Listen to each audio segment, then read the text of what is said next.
नमस्कार दोस्तों, मैं फिजा और आप देख रहे हैं इस वक्त 4 PM न्यूज नेटवर्क। क्या हुआ कि जब ज्ञानेश कुमार पश्चिम बंगाल पहुंचे, एयरपोर्ट पर ही क्यों होने लगा उनका विरोध? आखिर किसने लगाए ज्ञानेश कुमार गो बैक के नारे और किसने उनको देखकर काले झंडे दिखाए?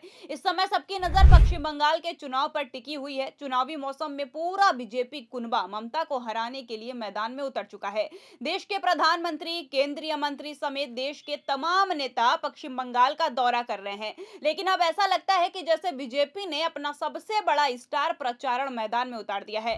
नहीं नहीं, हम पीएम मोदी या सीएम की बात नहीं कर रहे हैं, बल्कि हम तो यहाँ मुख्य चुनाव आयुक्त ज्ञानेश कुमार की बात कर रहे हैं। जी हाँ, ज्ञानेश कुमार। आपको यकीन नहीं होता तो आप इनकी एयरपोर्ट पर एंट्री तो देखिए। देखिए किस तरीके से पब्लिक को हाथ हिलाते हुए यहाँ ज्ञानेश कुमार दिखाई दे रहे हैं। कोई कह सकता है कि ये कोई सेलिब्रिटी या नेता नहीं, बल्कि चुनाव आयोग के सबसे बड़े अधिकारी हैं, जिनके कंधों पर हमारा लोकतंत्र टिका हुआ है। ज्ञानेश कुमार इस वक्त बंगाल का दौरा कर रहे हैं और इस वक्त वो बंगाल की जिस भी मोड़ से मुड़ रहे हैं या मंदिर भी जा रहे हैं, तो उनका जोरदार विरोध हो रहा है। उनको काले झंडे दिखाए जा रहे हैं और गो बैक के नारे लग रहे हैं।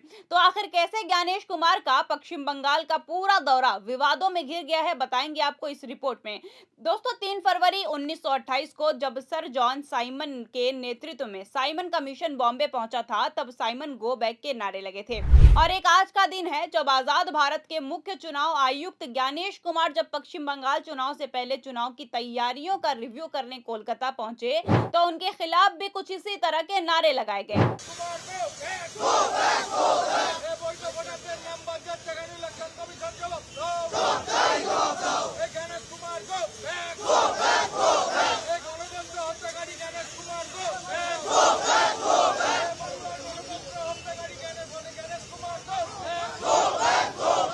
बात सिर्फ नारेबाजी तक ही सीमित नहीं है। कोलकाता में लोगों ने ज्ञानेश कुमार के काफिले को काले झंडे तक दिखा दिए हैं।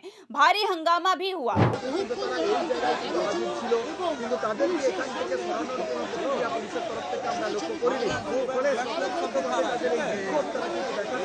এখনো পর্যন্ত এবং সেই ছবি লাইভে দাও না, লাইভে তো বলে যাচ্ছে এবার মনোজ আগরওয়াল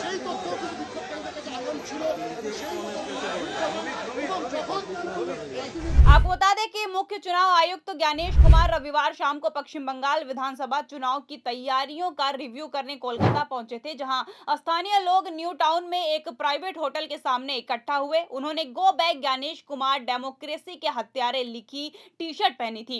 जब chief election commissioner Gyanesh Kumar, election commissioner S Sandhu, Vivek Joshi और senior deputy election commissioner Manish Garg और पवन कुमार के साथ सीईसी ज्ञानेश कुमार कोलकाता एयरपोर्ट पहुंचे, तो प्रदर्शनकारी वहां भी पहुंच गए। वहीं 3 दिन चलने वाली चुनाव आयोग की फुल बेंच मीटिंग के बीच सोमवार को ज्ञानेश कुमार काली घाट में पूजा करने पहुंचे। मंदिर के बाहर मौजूद प्रदर्शनकारियों ने गो बैक के पोस्टर और काले झंडे दिखाए।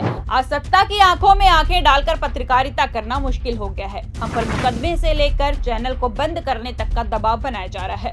मुश्किल दौर है, लेकिन हम हार नहीं मानेंगे। इसलिए 4 PM को ज्यादा से ज्यादा ज्वाइन करें और स्वतंत्र पत्रकारिता को जिंदा रखने के लिए जितना हो सके हमारा आर्थिक सहयोग करें। उम्मीद है कि आपके सपोर्ट से ये जंग भी हम जीत जाएंगे।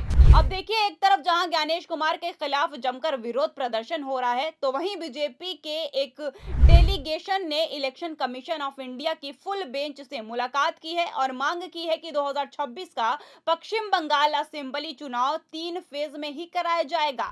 मतलब जैसा हम कहें वैसा ही कर दीजिए। जैसे आज तक ज्ञानेश कुमार अपने मन से चुनाव करवा रहे हैं।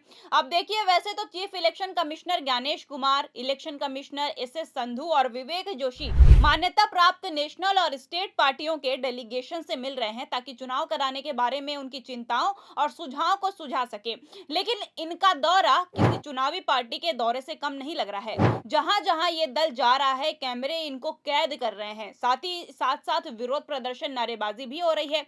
मुख्य चुनाव आयुक्त तो मंदिर भी जा रहे हैं तो उनके पीछे पीछे बाइट लेने के लिए पत्रकार दौड़ रहे हैं। याद कीजिए कि आपने कब किसी मुख्य चुनाव आयुक्त को मंदिर जाते हुए देखा था जहां वो बाइट दे रहे हों, लेकिन अमृतकाल में ये भी हो रहा है। मुख्य चुनाव आयुक्त ज्ञानेश कुमार जब चुनाव आयोग के अधिकारियों के साथ कालीघाट मंदिर पहुंचे तो उन्होंने बाइट देते हुए उन्होंने कहा कि पश्चिम बंगाल के सभी भाई बहनों को मेरा नमस्कार, काली मां सभी का भला करे। वेस्ट बंगाल के सभी भाई बहनों को मेरा नमस्कार। काली मां सबइन को भालो रखे।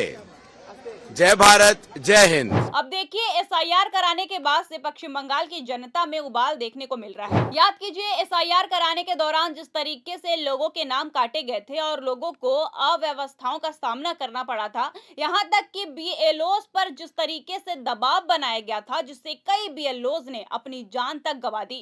इसके साथ आप याद कीजिए कि जब ममता बनर्जी अपनी बात रखने के लिए दिल्ली में चुनाव आयोग के दफ्तर पहुंची, तब कैसे उनके भवन के चारों ओर अमित शाह ने अपनी पुलिस से घेराबंदी करा दी थी। वहीं जब ज्ञानेश कुमार के साथ मीटिंग करने के लिए ममता बनर्जी पहुंची तो उनकी एक बात नहीं सुनी गई, जिसके बाद ममता मीटिंग को बीच में छोड़कर बाहर आ गई थी और ज्ञानेश कुमार पर गंभीर आरोप भी लगाए थे। लेकिन अब जब ज्ञानेश कुमार ममता के गढ़ में पहुंचे हैं तो मामला बिल्कुल पलट सा हो गया है।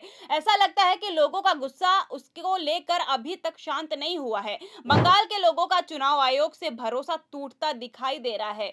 यही कारण है कि लोग काले झंडे और नारेबाजी से चुनाव आयोग की टीम का स्वागत कर रहे हैं।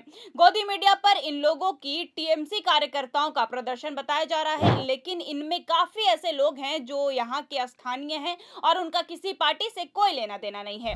अब देखिए कि एक तरफ जहां ज्ञानेश कुमार को विरोध प्रदर्शन का सामना करना पड़ रहा है, तो वहीं बीजेपी डेलीगेशन ने असेंबली चुनाव से पहले राज्य में सुरक्षा माहौल पर चिंताओं को बताते हुए 16 पॉइंट का मांग पत्र सौंपा है। इलेक्शन कमीशन को पश्चिम बंगाल असेंबली चुनाव में हिंसा न हो, इसके लिए कदम उठाने चाहिए। बीजेपी ने प्रस्ताव दिया है कि जिस भी बूथ पर 85% से ज्यादा पोलिंग हो या पिछले चुनाव के दौरान या बाद में हिंसा का रिकॉर्डेड इतिहास हो, उसे अपने आप सेंसिटिव माना जाएगा और उसे एक्स्ट्रा सुरक्षा दी जानी चाहिए। आपको बता दें कि पश्चिम बंगाल की विधानसभा का कार्यकाल 7 मई को खत्म होने वाला है। 294 सीटों पर अप्रैल में चुनाव होने की उम्मीद है।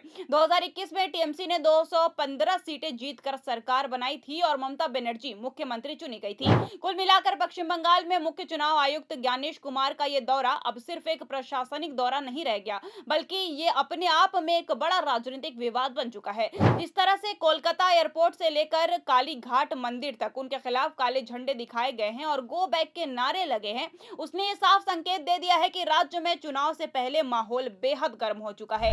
एक तरफ भारतीय जनता पार्टी चुनाव आयोग से सुरक्षा और कई चरणों में मतदान की मांग कर रही है, तो दूसरी तरफ ममता बनर्जी और उनकी पार्टी तृणमूल कांग्रेस लगातार चुनाव आयोग की निष्पक्षता पर सवाल उठा रही है। ऐसे में अब लड़ाई सिर्फ नरेंद्र मोदी बनाम ममता बनर्जी तक सीमित नहीं दिखाई दे रही, बल्कि भारतीय चुनाव आयोग भी सीधे राजनीतिक बहस के केंद्र में आ गया है।